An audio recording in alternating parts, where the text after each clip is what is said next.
Osmania యూనివర్సిటీలోని arts కళాశాల వద్ద Dalit Bahujan students association ఆధ్వర్యంలో గద్దర్ 3వ వర్ధంతి కార్యక్రమాన్ని నిర్వహించారు.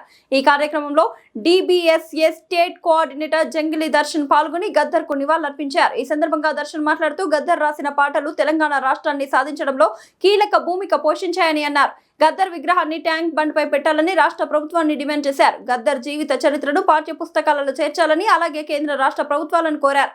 యూనివర్సిటీలలో కళా నైపుణ్యానికి సంబంధించిన వాటిలో గద్దర్ అన్న పేరు పెట్టాలన్నారు. 3వ వర్ధంతిని పురస్కరించుకొని ఉస్మానియా యూనివర్సిటీ ఆర్ట్స్ కళాశాల ముందు ఓయూ విద్యార్థి సంఘాల సమక్షంలో డిబిఎస్ఏ విద్యార్థి సంఘం, మహాజనగళం విద్యార్థి సంఘాల పక్షాన, టీఎస్పీ విద్యార్థి సంఘం పక్షాన ఈరోజు గద్దరన్న గారి వర్ధంతి కార్యక్రమాన్ని నిర్వహించడం జరిగింది.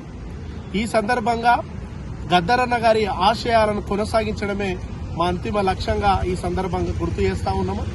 గద్దరన్న 1997లో గద్దరన్న మీద కాల్పులు జరిగినాయి. ఆయన తెలంగాణ ఉద్యమం మీద గద్దరన్న పాటలు రాసిండు, పాటలు పాడిండు.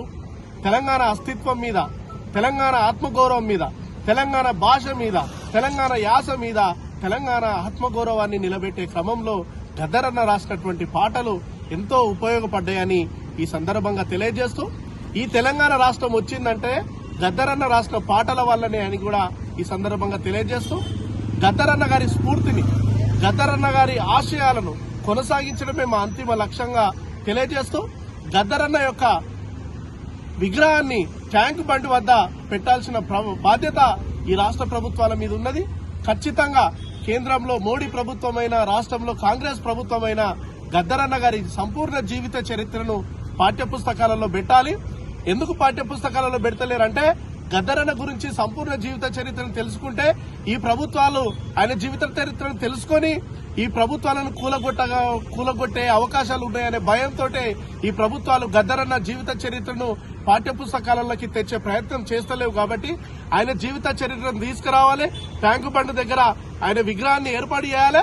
యూనివర్సిటీలలో కూడా పాటలకు సంబంధించి కళా నైపుణ్యానికి సంబంధించినటువంటి వాటిలలో గద్దరన్న పేరును పెట్టాలి. గద్దరన్న పేరు మీద ఒక రీసెర్చ్ సెంటర్ ని కూడా ఏర్పాటు చేయాలి. గద్దరన్న ఆశయాలను కొనసాగించడమే మా అంతిమ లక్ష్యంగా ముందుకెళ్తామని డిబిఎస్ఏ విద్యార్థి సంఘం పక్షాన తెలియజేస్తూ ముగిస్తున్నాం.